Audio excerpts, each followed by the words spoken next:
I want to welcome everybody and thank you for joining us for this breakout panel. Our focus this morning is achieving AI protections in collective bargaining.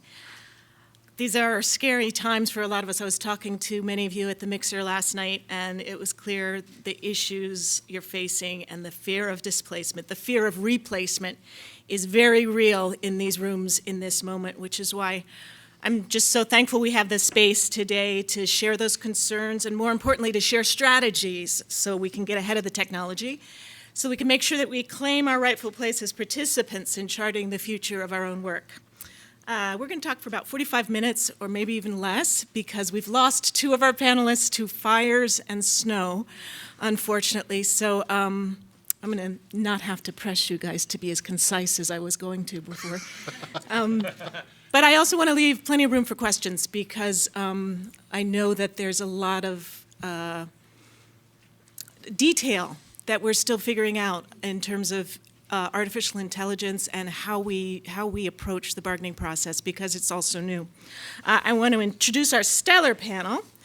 We've populated the stage with entertainment industry, not because every issue is going to overlap. Some of our issues are pretty exotic, but these unions are in the rare position of actually having had the experience of bargaining AI successfully.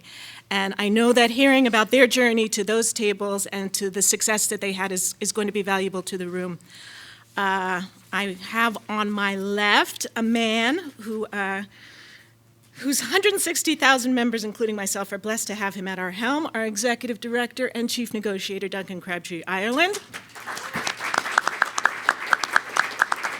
Duncan has led or overseen contract negotiations for the union's television, film, streaming contracts, video game, commercials, sound recordings, music, network television, Telemundo Spanish language contracts, among others. Next to Duncan is Russell Hollander. Russell serves as the National Executive Director of the Directors Guild of America, where he represents over 19,000 members and oversees the Guild's operations and labor negotiations. In this role, he has been the chief negotiator for several significant agreements. And next to Russ is Sam Wheeler. Yes. Sam is the Executive Director of the Writers Guild of America East. He joined the WGAE from the American Guild of Musical Artists, where he served as Eastern Counsel before being named National Executive Director in 2022. Previously, Sam was an attorney at Cohen, Weiss, and Simon and served in the Office of the General Counsel at both the National Education Association and the United Steelworkers. He's a Renaissance man.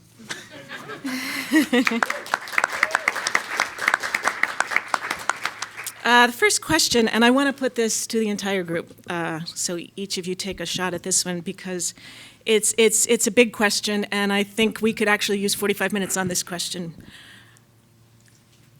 Just talk about how you start.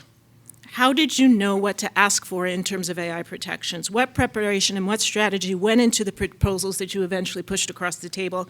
And how far back did the roots of that process go? When did the beginnings of the conversations, the glimmer of AI protections start? Duncan. Well, thank you. Let me just first of all say, for some reason, I have all the pens. So if anyone in this room needs a pen, I have about 100 of them right here in front of me. So please feel free to just come up and take one, and pads as well. It's fascinating that we have that question here at CES because from my point of view, CES has helped us identify these trends coming down the road and sort the wheat from the chaff. And so SAG-AFTRA and SAG before it had been coming to CES for more than 20 years. I personally have been here at least the last 21 years, and they were coming before me. And so I think we really started looking at AI issues almost 10 years ago, but in earnest for this last round of bargaining, I would say it was about 3.5 years ago.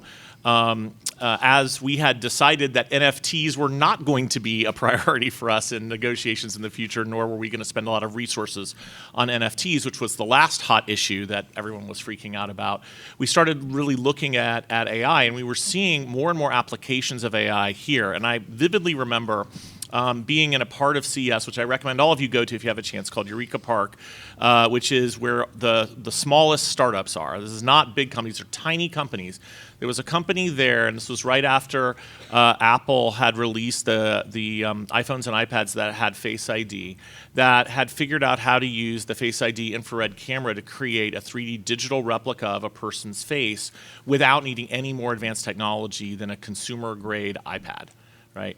And that, I think, among other things, really hit home, saying this is going to happen. I mean, if they can do this, if a small startup company can create technology using consumer equipment that can create a high-quality digital replica of a person's face within a matter of a minute, this is something that is really going to happen. And of course, we'd seen it happening in film and television before that, but we'd seen it happening in extreme use cases where you had high-profile performers who had passed away unexpectedly, who were then recreated using a combination of CGI and certain AI technology.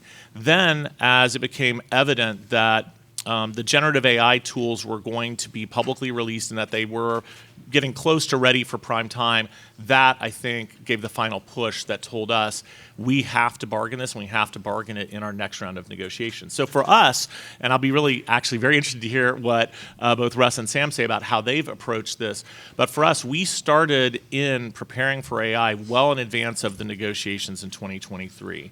In fact, we were having those discussions with our member leadership before that, well before that, and we actually made our first public presentation on AI and the entertainment industry in December of 2022. And that presentation was made less than 2 weeks after ChatGPT was released to the public, and had been in the works for a long time before that. And the reason for all of that was the very real, and in my view, legitimate concern that, in our case, performers had about the existential threat that digital replication and also the creation of synthetic performances might have for their futures. And our belief that if we did not get out ahead of this, if we did not establish the basic philosophies and principles that would channel this in the right direction, that if we waited another 3 years, that the pace of change was too fast and the industry would start implementing in ways that would be hard for us to reverse. So that's really, Linda, what drove us and how we started that conversation.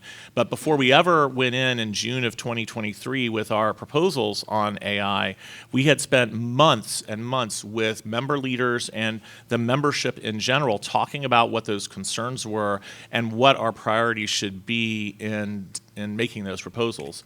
And in fairness, they did evolve as well after they were initially made. So it wasn't like they were put in and that was the end of the story. There was and there continues to be a constant evolution. And in every bargaining we've done since then, those concepts, those proposals, and that contract language has continued to evolve alongside the changes in technology and also to help strengthen those protections for performers. Well, for the Directors Guild, it was sort of a somewhat different approach and impact of AI prior to our negotiations. It really wasn't until there was text to image that it really started impacting, or the realization of text to image, they realized it was really going to impact directors and members of the directors team. I think that some of the things, Duncan, that you and SAG were facing with name, image, likeness were much more out in front and have existed for a long time.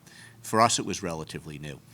But our approach to negotiations is we start our process a year and a half to 2 years before the contract expires. So when we started our process, to us, AI wasn't a threat at that time. It wasn't until we got much, much closer to negotiations, at which point we had already determined what our key priorities were and had months of pre-negotiations before we ever walked in the door. So we had a pivot. And the pivot was a lot of work, and it was a lot of conversation both with our members and with others in the industry on how to address AI. And generative AI was really what we were concerned about. But the process we went through was obviously talking to a lot of our members. And our members, because they're the directors of feature films and television programs, are on both sides of the issue. Some of our top directors are the innovators in technology. Jim Cameron, Jon Favreau, and others. They saw AI as a tool that, as long as they were the ones to control it, it was a creative tool to enhance their filmmaking. But they weren't looking at it the same way that the studios were looking at it. They weren't looking at it to cut jobs or to save money. They were looking at it as a creative tool. So it was important for us in negotiations, really, with respect to one of the key creative issue for directors, was making sure that they were the ones who decided when and how AI would be used, not that it would be dictated upon them. For the members of the directorial team, our assistant directors, unit production managers on film, and associate directors and stage managers in live and tape television, it was about job protections. We were fortunate, and so this was a lot of review of our contracts. We were fortunate that our agreements, and this is what would be part of my advice to people, really list out the duties of each job and their exclusive duties. So what the goal for us with respecting to job protection was making sure the duties that were listed in the contract remain duties that had to be formed by a member of the bargaining unit. And that was actually fairly simple to achieve. That was probably the easiest thing for us to achieve in the negotiations. And the third aspect was it was also a protection of intellectual property and the creative rights of directors and the team, was really dealing with what AI could do without the director's consent and compensation.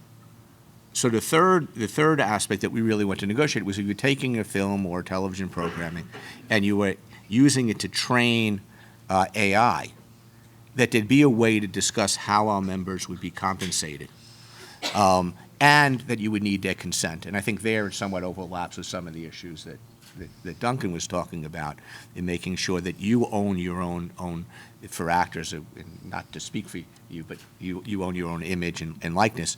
For directors, it was that you have an intellectual property stake or in the film and television programs you made, and people couldn't use them how they see fit. And the last thing that we were concerned about, because it was an evolving technology, is making sure that we didn't have to wait 3 years to come back, because we knew this was going to develop in ways that we couldn't foresee while we were in negotiations.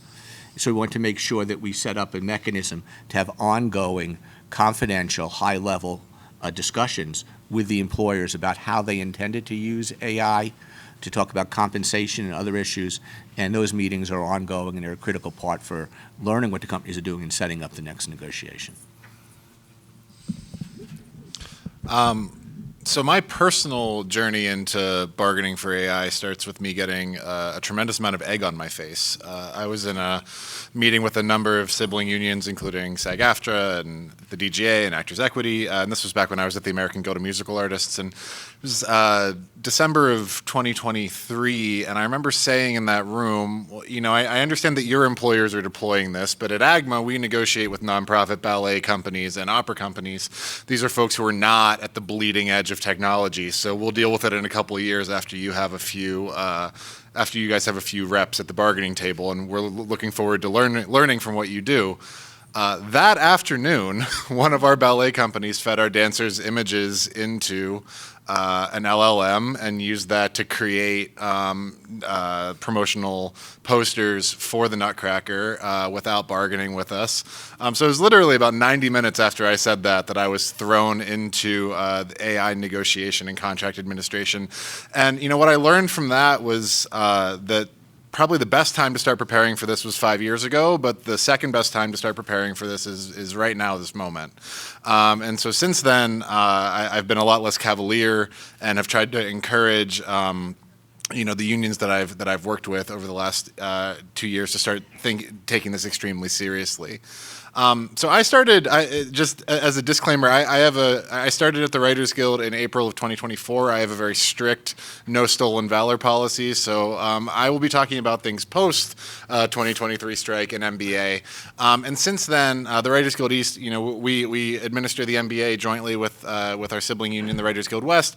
We also represent a lot of journalists, including folks at online media and places like Huffington Post and Slate and a number of others. And those contracts we don't have a master agreement for those, so we bargain those much more frequently, and that's given us real opportunities to kind of go back and bargain about AI over and over and over again. And I think that we've gotten better at it in each successive contract. One of the things that I've been thinking about as we've been tackling it, and a frame I'd maybe like to suggest is that while AI is a tremendous threat, it's also an opportunity for us to get back to kind of first principles and to the fundamentals of doing our work well. As iron sharpens iron, if we look at this extremely challenging thing, that can force us to do our best work and to engage our members in the way that we know how to do to get good outcomes. We can't bargain AI contracts on autopilot. We have to be extremely tied into the membership, tied into what they're thinking, tied into where the employers are. And so, how we begin with our negotiations is, first, I want to focus on our journalism and online media sector because it's a little different. We sat down and put together general principles as to what our membership's position was as to AI. And within our union, across our sectors, we might have differing approaches to how our members are going to confront this technology. But for our journalists, our general principles that were agreed on by member leaders and by elected leaders were that, AI cannot ethically replace journalists, that it cannot be properly fact-checked, that it often has undetected biases, it can be deceptive to consumers, it is based on, plagiarism of bargaining unit work, and that it, taken together, it's an existential threat to online digital media journalism. And so our bargaining proposals have stemmed from those general principles. And so in terms of how we started, that's how we started, was to have kind of in-depth conversations with our most active leaders, but also not just our most active leaders, right? Folks who are just in the shop, who are willing to talk to us and say, hey, how are you confronting this technology? What are you thinking about this technology? And once we had that general principle of how is our union, how is our membership going to confront this, then we could get into the nitty-gritty of building proposals that are specific to each contract.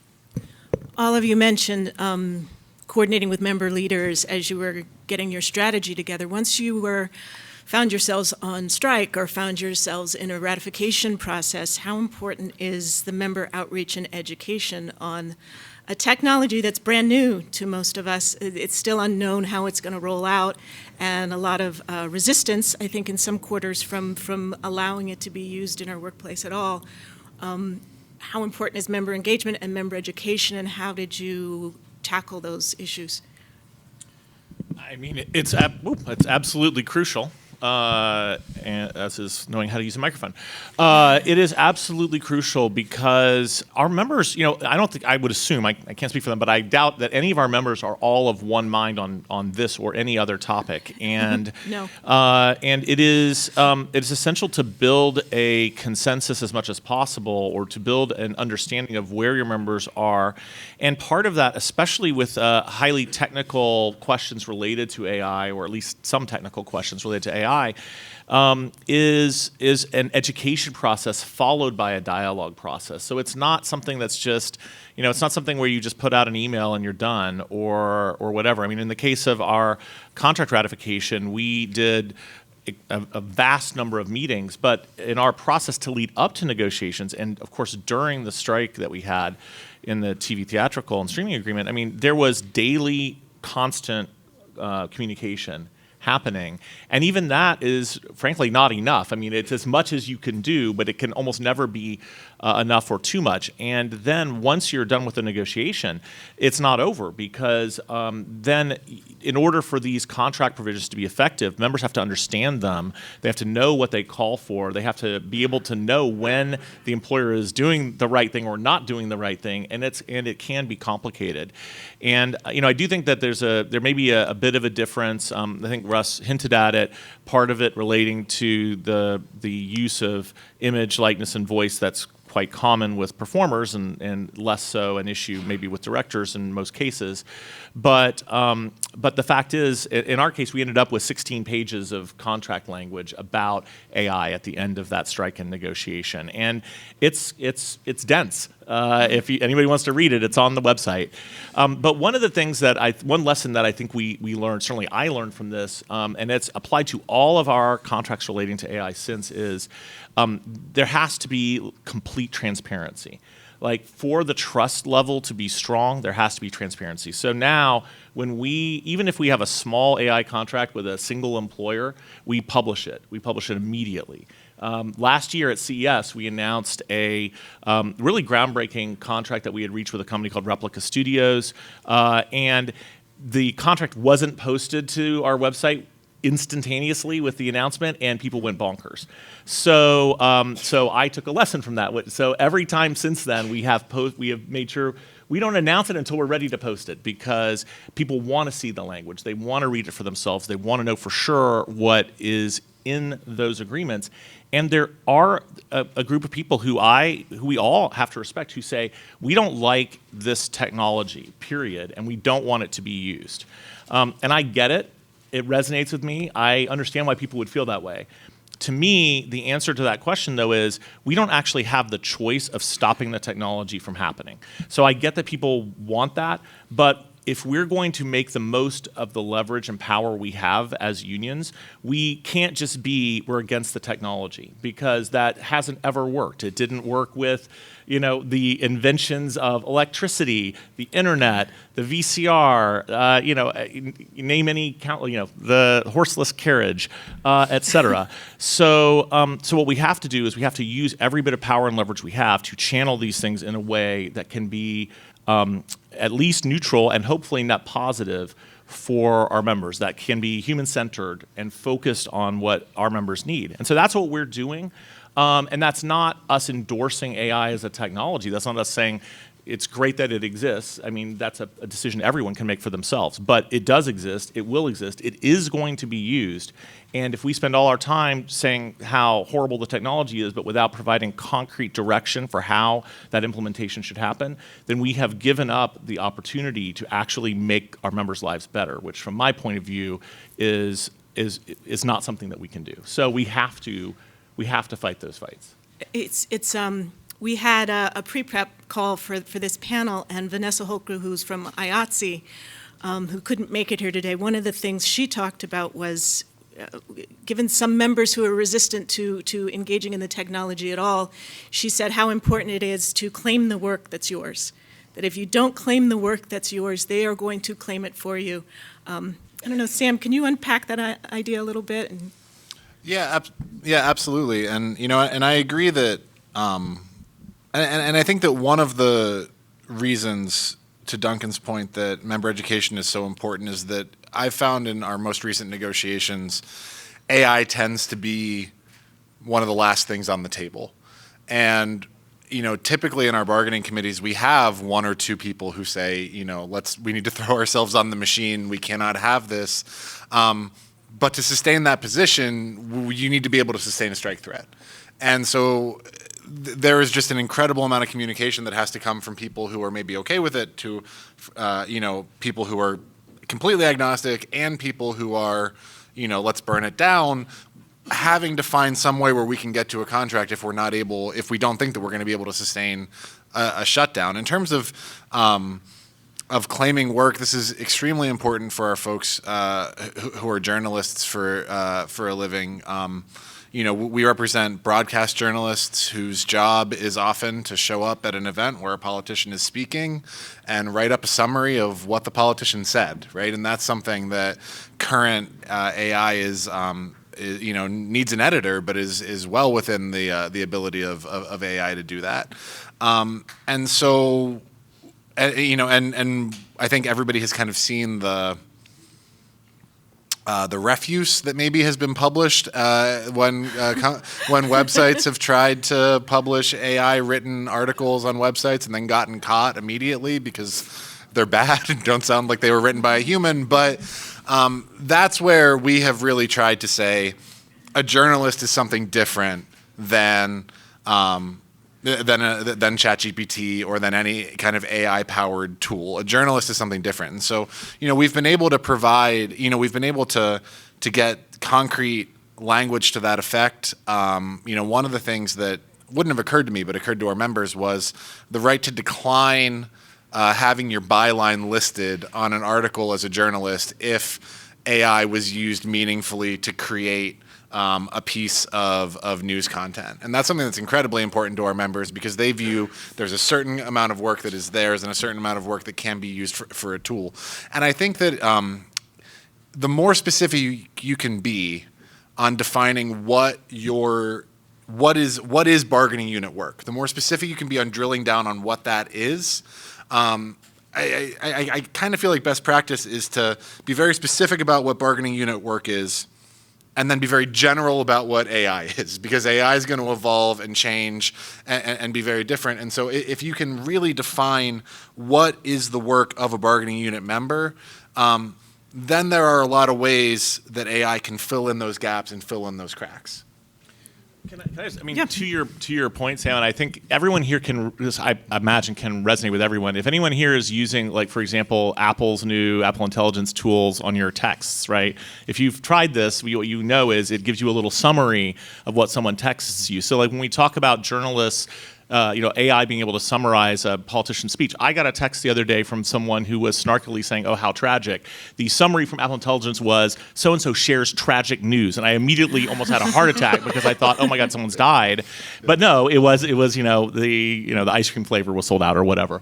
And so, this is the problem that we face, especially from my point of view, as a union that also represents broadcast journalists, with using AI for these types of things, because it's not even just editing, it's that it can get it so wrong, and when it really matters, which it does in many cases when we're talking about crucial public policy issues, when we're talking about public health. Can we imagine if that was the source of someone's primary source of information during the pandemic? So combining that with deepfakes and these other bad uses of AI technology, it calls out for unions like Writers Guild East and DJ and us and others to use every tool we have at our disposal, public policy and also collective bargaining, to help protect against those kinds of uses. Because it's not as simple as saying AI can do it. Because AI, when the moon and stars are aligned, it can do it and it's right and reliable. But when it matters and when it's important, you can't just hope that it's right. Duncan, you mentioned transparency being like of prime importance when you're communicating with members. How do we deal with the lack of transparency from the other side? When we were negotiating our contract with the AMPTP, they kept telling us, "Oh, we would never do that. We don't have any plans to do that. You don't have to bargain that. We're not going to do that." I was talking with, might have been some postal workers last night who were told, we don't have to talk about AI. We're not dealing with AI. But they know that they have the employers have an AI policy that they refuse to share with them. Russ, you talked about how you have directors who are going to be engaging and will use the technology creatively. How do you figure out how to negotiate your use of the technology against an employer who you're not sure how they plan to use the technology? Yeah, that's a great question, and I think it was a big part of our negotiation in how to address that specific issue. So what we negotiated, and again, it goes to a lot of what both Duncan and Sam are saying up here. It's really figuring out how the technology impacts your particular bargaining unit, and then trying to be as specific as you can in negotiating the protections that you can in bargaining. One of the things, and just a quick aside, is it's also important to realize what needs to be addressed in collective bargaining with the employer, and what needs to be addressed either legislatively or through litigation. Yeah. Because there really are three different areas there as union leaders we need to look out for. What were the and three to again? protect. Collective bargaining? Collective bargaining, legislation, and litigation. Because it's not just the employers who are using these tools. And the concern is that you need to make sure that the people that our members work for can compete against upstarts or other companies who you don't have collective bargaining agreements with. And that's where I think you have to focus in some of the other areas. But in terms of sort of the specific question, it goes to that because directors wanted to be able to use AI, and Robert Zemeckis just did that with de-aging Tom Hanks, and they've done this in other areas. The real test was making sure that those decisions are being made by bargaining unit members who know how to do their job the best. And it's not being dictated to them from the employer. And that was a difficult thing. And fortunately, in our collective bargaining agreements, because we're dealing with a lot of creative side of filmmaking, we have a list of creative rights that directors have, and they have it has the word consultation, which a lot of times people think is meaningless. In our agreements, it has real teeth. We've gone, and because the companies violated the consultation rights, we've had them destroy footage that they've made or prevented release of films. It has teeth under our agreements. And is that teeth specifically laid out in the agreement? Yeah, there was an expedited arbitration provision that allows you to, if it's a violation of creative rights, to go to arbitration in 10 days' notice. So it was making it fit into those creative rights. So the director would have the same rights with respect to AI that they would have with respect to casting, that they would have with respect to whether it's shooting on film or digitally, that they would have in terms of lighting, and every decision that they'd have, it would be treated the same way. So that's how we dealt with it from the creative side and making sure that we were controlling the tool. It doesn't mean we're not going to have disputes. We're going to have disputes. But we set ourselves up in the collective bargaining agreement in the best possible situation to try to prevail when we have those disputes. And then the other issue, which was exactly what Sam was saying, is being specific on what your work is, and that your work has to be formed by people in the bargaining unit. Fortunately, as I said earlier, we had pretty good language already, so it was reaffirming it and making sure it applied in the AI world context. Yeah. Linda, Yeah, can I just please. add? I think this is the wonky. Okay. I think probably all the labor leaders in here who've ever negotiated contracts have had the same experience, which is, and not just about AI, about everything, which is you're trying to say, don't do something. They say, we're not going to do it, but we don't want to put it into the agreement. Trust us, right? There's some like management labor negotiation school somewhere that like teaches this. This is the strategy. Just tell them to trust you. And I don't know how all of y'all feel, but the more they say to trust me, the less I want to trust them, because if you're not going to do it, then why won't you put that in writing, right? Like, why is that such a problem? And so, two thoughts I have on what to do about that, or at least what we've tried to do about it, and it doesn't always work, but it's worth a shot, I think. Number one is, if, depending on what the topic is, and with AI, this is a topic that this worked, I think, quite well for us in our strike, which is really call them out publicly for that, especially if you can get public attention on your dispute, because I think most people in life would agree with us in saying, if you're saying you aren't going to do it, and we should trust you're not going to do it, to put it in the agreement that you're not going to do it. Like, why is that so hard? It seems so obvious. So I think you can, if it's an issue that resonates with the public, you can put that out there and put some pressure on them. And maybe not only with the public, but we've also had some success doing that with legislators in the collective bargaining process. So I'm not talking about the legislative process that Russell was talking about, but like if you we had an employer where we brought in a bunch of legislators who were helping us push our agenda with this employer. And I think that's another great thing for legislators to say, right? Which is, hey, why won't y'all, like they can actually ask them in a conversation, like directly, why won't you agree to this in your agreement if you're not going to do it?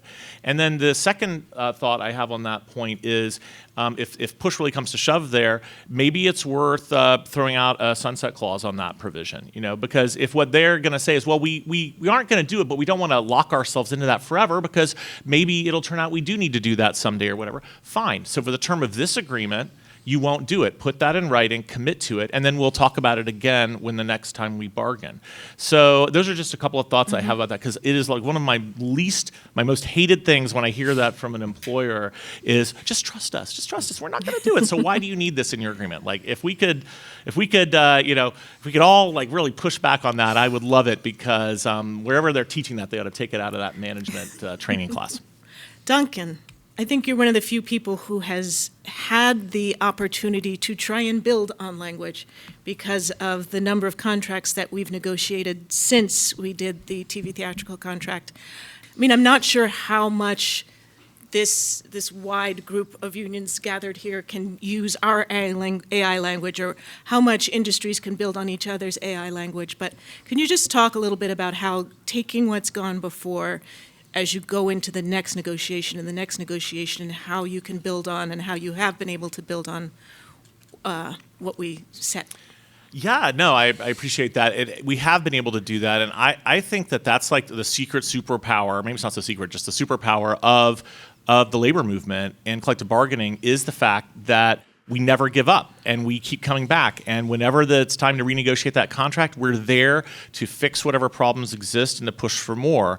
And that is, the contract you're talking about, the one we had the big strike on, that contract started in 1937.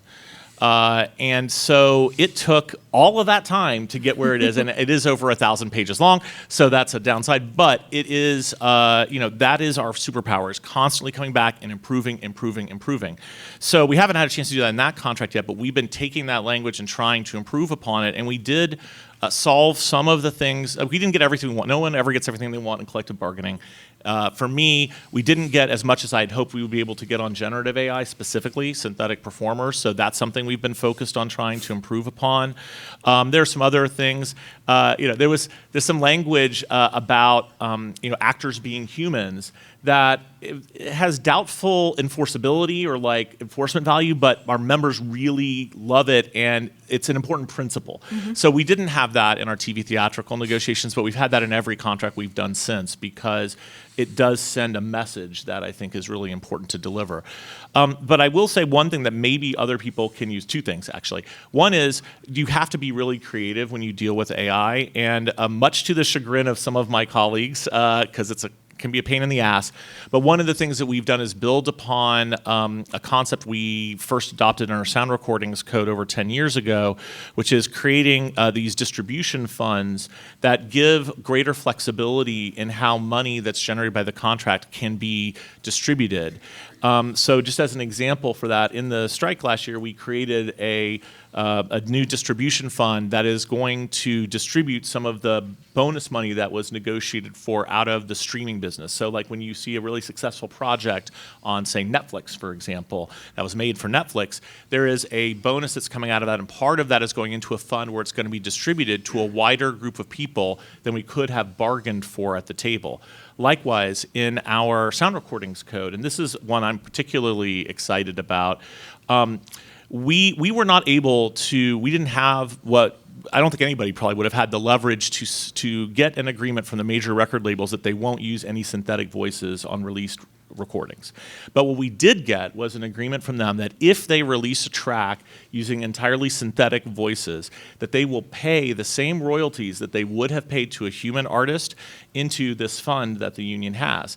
And that's important for two reasons. One is it'll provide, if it happens, and hopefully it won't happen, but if it does happen, if those tracks are released, it'll provide a source of money to help mitigate the impact of that on singers and performers. But even more importantly than that, to my way of thinking, is it levels the economic playing field. So now, instead of them having the incentive to create a synthetic voice track because it's cheaper, because they don't have to pay royalties because there's not a person in it, they have to pay the same royalties anyway. So in my mind, seeing how these companies are driven by the dollar, if their accountants are sitting back there going, well, it's going to cost us the same either way, so just do what you want. Now the creative part of that business can say, okay, we're hiring singers to do this.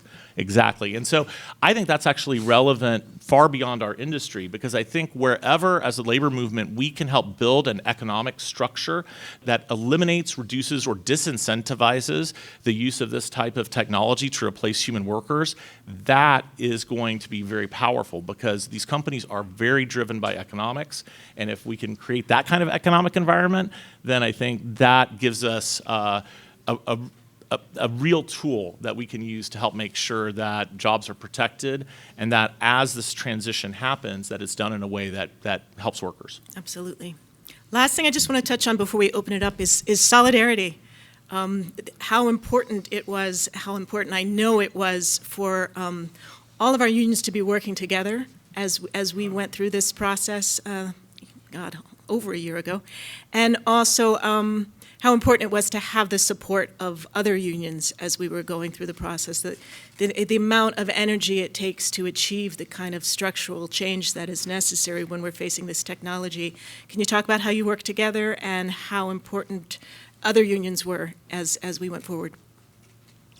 Russ, anybody? Well, yeah, I mean, so again, I can't speak to 2023, though.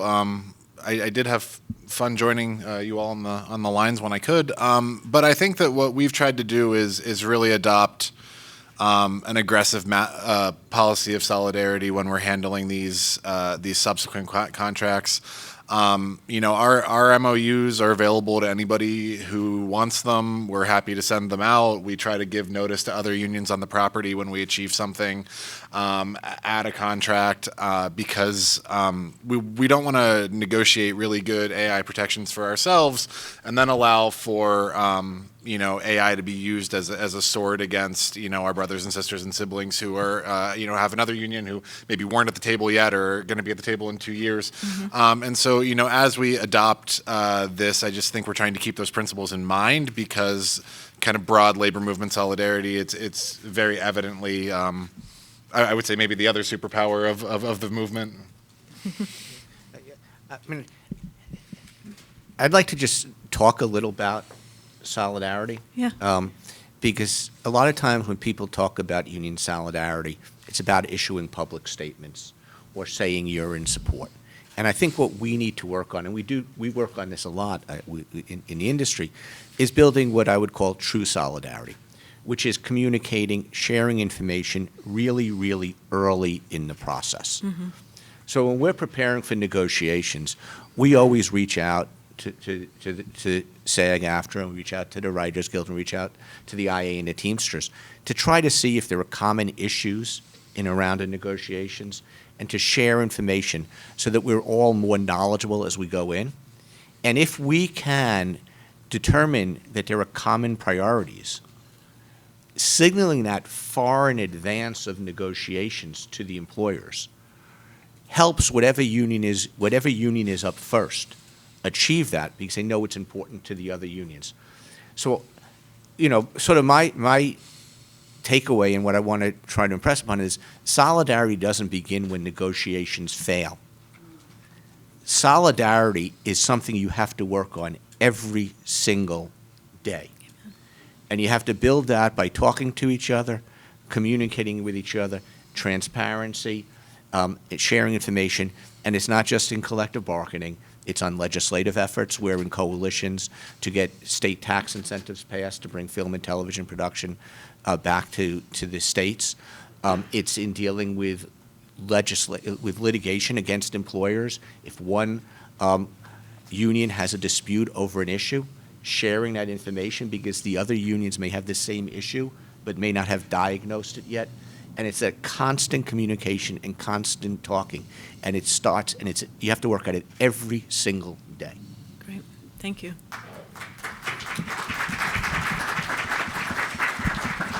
Well, I really love what you just said, Russ, and I want to say it's absolutely true. I mean, we were talking long before the negotiations of 2023, and we talk all the time, and I think that it's true that every union represents its members, and those interests may or may not always be aligned. But ever since, really, in my mind, since the start of the pandemic, we have been on a trajectory in the entertainment industry unions to have really deepened and stronger solidarity than we've ever had before. And that's not to say that it's perfect, and that's not to say that mistakes don't get made and that all those kinds of things. But the kind of communication and collaboration that we have together, I think, has really served our members well. And I do want to specifically say, I mean, obviously the Writers Guild and SAG-AFTRA were out on strike. Writers Guild was out on strike before us. Then we were out on strike at the same time for a while. Then we were out on strike after they reached their deal. You know, the DGA had reached a deal before that, and they were out on the picket lines with us. Russ was personally out there on the picket lines with me multiple times during the strike. And the DGA's presence, even though they had a deal, was fully felt, and their support was so crucial. So I really feel like we are all in this together, and we know that we're all in this together. And while we can always find new and better ways to carry that out, that solidarity is crucial. But I also want to say that the solidarity goes beyond the unions in our industry. It goes to the AFL-CIO, you know, Liz, President Schuler, and other international presidents, national presidents, local union presidents from all over this country were side by side with us on the picket lines, and their members were speaking out in person on picket lines and social media, talking to their friends and family and everyone that they could talk to, and at the international level as well. I mean, we had incredible support from our sibling unions all around the world. Both actors unions, in our case, through our international federation. Also, Christy Hoffman is here from UNI, who they brought it as well.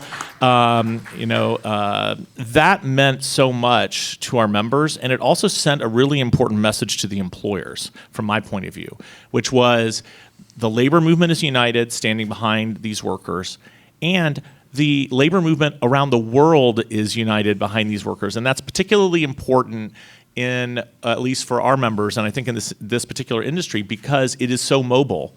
So I think there was a message delivered right from the beginning. Don't think you're going to go outside of this country to evade this strike, because union leaders from all over the world are saying, don't. Normally they would be saying, feel free to come to our countries. We would love to have you. But in this case, they're saying, don't come to our countries if you think that you're going to undermine what the folks in the U.S. are fighting for. And that was incredibly, incredibly powerful. And it also sent a signal of support for our members that I think helped sustain them during the strike. Because, Sam, like you said earlier, you have to really decide if you're going to go into a strike situation that you're prepared to deal with the consequences of that, because they are very serious and very real. But not only that, you also have to know that you have a plan to get to the end of that process, and you have a plan for how you're going to win that strike, because the strike isn't the goal, the contract's the goal. Yeah. The good, fair contract is the goal. And so having that incredible support from all over the labor movement here and around the world was absolutely essential in my mind. And every time I get to talk to those folks, all of you who are in this room that I'm getting to talk to now about this, I mean, please know how much our members appreciated that, because it was felt every single day. And I'd also add IATSE, who couldn't be here, to the list of unions that were crucial to the success as we went through our strike. And we're at time, I think that's a great place to stop. I think it's clear from all the conversations we had this morning, the conversation we had today, that collective bargaining is one of the most powerful tools we have against that chaos, against that exuberance or malevolence, whichever it is. But it helps us to be participants in the process of creating the future that's coming at us. And it's so important that we get together in these rooms to discuss how we do that and strategize how we do that and support each other as we do that. So thank you guys for participating today, and thank you all for your attention and your presence. And thank you, Linda Powell and the panel. Fantastic.